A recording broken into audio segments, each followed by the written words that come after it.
இன்று இத்தகைய உத்தமமான மனிதர்களை நினைப்பது நம்முடைய நாட்டினுடைய பெருமையை உலகத்திற்கு சொல்வதற்காக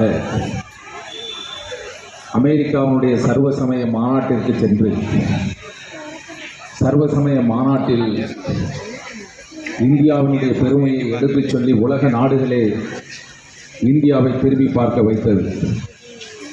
அப்படி இந்தியாவை திரும்பி பார்த்தபோது இந்தியாவினுடைய பண்பாடு கலாச்சாரம் உலகத்திற்கு தெரிய வந்தது. உலகம் முழுவதும் இந்தியாவுடைய பெருமைகளை எண்ணி பார்த்து இந்தியாவுடைய ஆன்மீகத்தினுடைய பண்பாட்டு வழிபாடுகளை உணரத் தொடங்கினர். மதுரை கல்லூரி மேல் சிகாகோ செல்வதற்கு ஏற்பாடுகள் செய்தார்.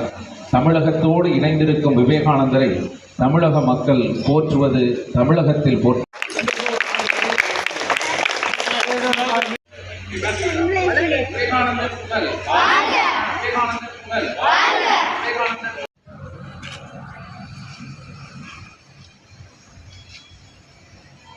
விவேகானந்தர் புகழ், விவேகானந்தர் புகழ், விவேகானந்தர் எல்லாரும்